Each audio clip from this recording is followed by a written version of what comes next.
Bonjour à tous les amis gourmands et bienvenue sur ma chaîne. Hi everybody, welcome back to my channel. Aujourd'hui, mercredi, une recette ultra gourmande. Des cinnamon rolls. Alors, si vous avez envie de découvrir tout de suite la recette, allez vite fait à la recette. Sinon, je vais continuer à parler un petit peu avec ceux que ça intéresse. Cette recette, je l'ai découverte il y a déjà bien longtemps lorsque j'étais aux États-Unis et c'est un plat, un dessert, un goûter que l'on trouve un petit peu partout. Il y en a même dans les aéroports, un petit peu comme les macarons de chez La Durée. Ils sont là à l'aéroport dans une petite boîte et c'est un délice. Et en se baladant dans un grand magasin, j'ai découvert les petites étiquettes, les petites recettes qu'on laisse à la sortie du magasin. Je l'ai prise, je l'ai traduite et j'ai refait cette recette. Et c'est un dessert que mon goûteur adore et c'est lui qui l'a fait, c'est lui qui va vous faire la démonstration et il l'a déjà pas mal goûté non plus. On y va. Voici tous les ingrédients que vous retrouverez bien sûr en barre d'infos. Nous avons fait le choix de prendre des gousses de cardamome qu'il faut maintenant égrener, mais sinon c'est plus rapide aussi avec de la cardamome en poudre. Une fois les graines récupérées, on les concasse. Le lait est versé dans la casserole, puis on l'amène sur feu moyen et on va y ajouter le beurre qui va fondre très doucement.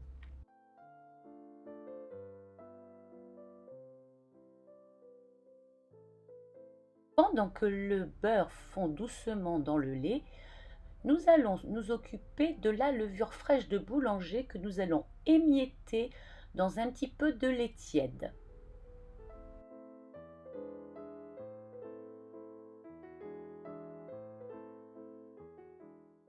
On va s'occuper maintenant de la partie sèche, c'est-à-dire la farine, le sucre, le sel.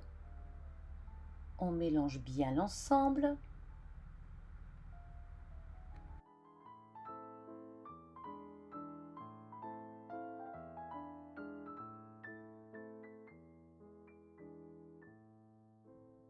On va ajouter nos graines de cardamome ou alors de la poudre, comme vous avez chez vous, et on mélange bien l'ensemble. On va jeter un œil à notre beurre qui est fondu. Avec le lait, on le met de côté. Donc maintenant, dans notre farine, on va y ajouter nos œufs un par un, que l'on a cassés au préalablement dans une petite coupelle. Ça évite au cas où qu'il y ait des morceaux de coquille. Et on mélange bien l'ensemble.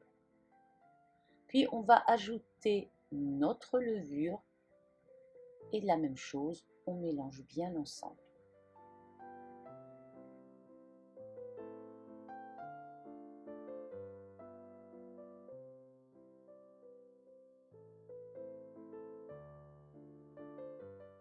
On va verser peu à peu donc notre lait et beurre. Et là, c'est le moment où l'on mélange, où l'on pétrit. Je vous laisse regarder faire mon expert.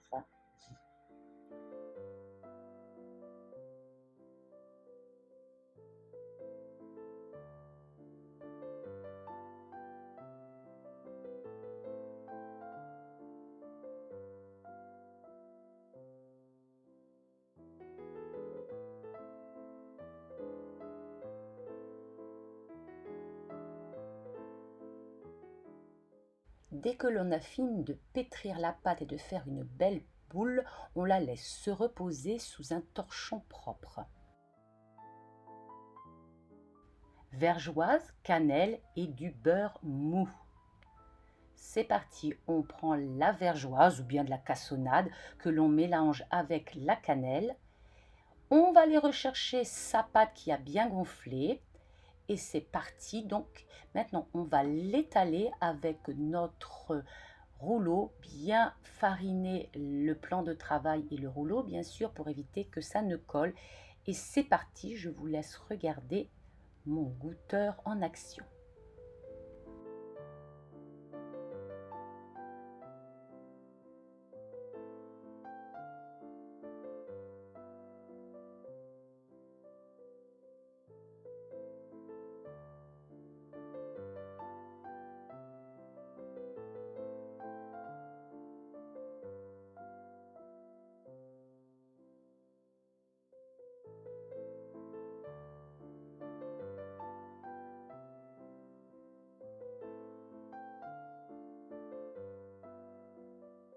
Notre rectangle fait, nous allons pouvoir étaler le beurre mou sur toute la surface de la pâte.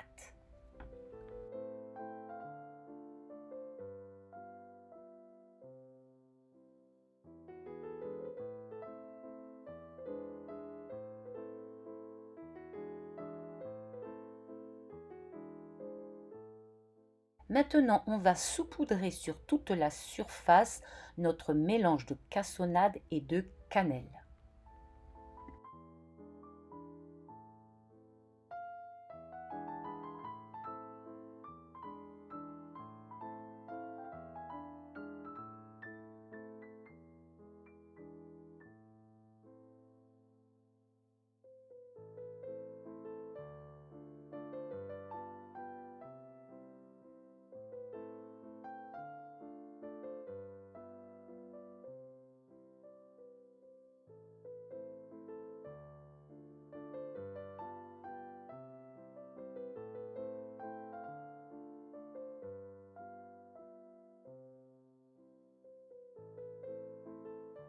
Pendant que mon chef cuisinier termine, je lui prépare son moule que j'ai beurré avec un spray.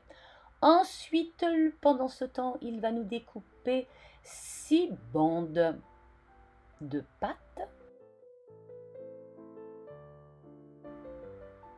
Et ensuite, rouler, jeunesse, c'est parti.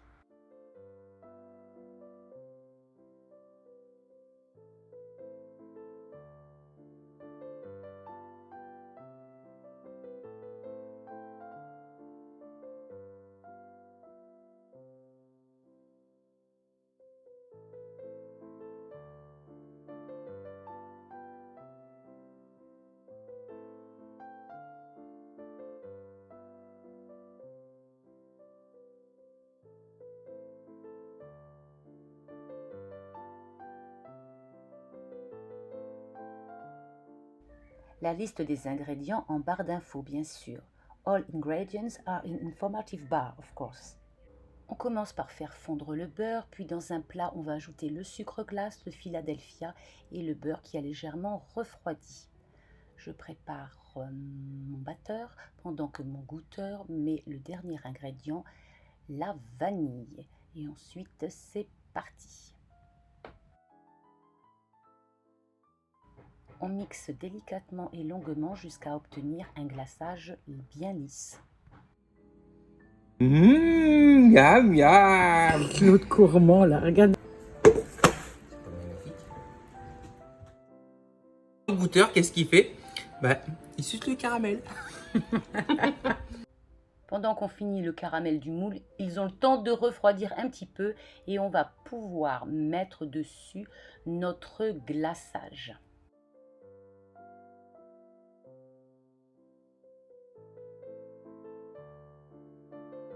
Bon. On les mange, il faut attendre qu'ils refroidissent maintenant avant de les goûter. Ouf. Enfin, les lire se légèrement refroidir alors. D'appeler mon goûteur, regardez, il est déjà là tout prêt. Oui, mais c'est aussi parce que ce n'est pas que le goûteur, c'est aussi le concepteur.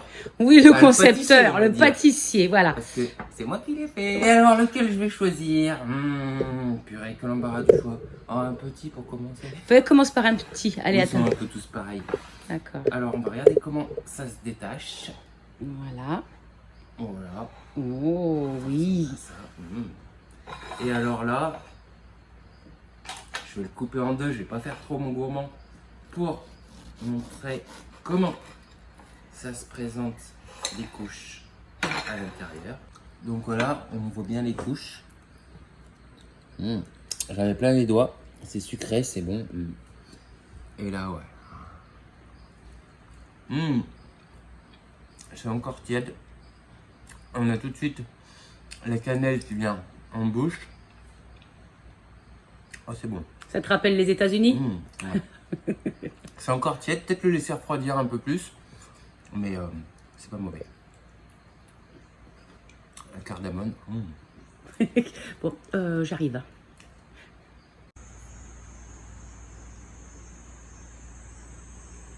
Touche pas. Je touche pour montrer que ça durcit, touche pas. Je touche avant que tu manges tout.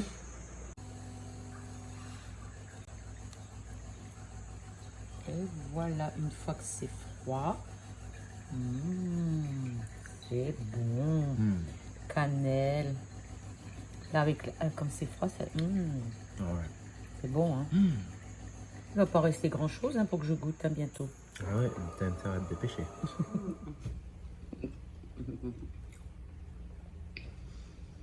C'est un délice, les amis. J'en ai plein la bouche. Si vous n'aimez pas le sucre, si vous êtes au régime, si vous n'aimez pas le gras, passez votre chemin. Par contre, si vous êtes gourmand et gourmande et que vous avez envie de tester cette recette ultra facile, allez-y. Je vous promets que c'est une tuerie.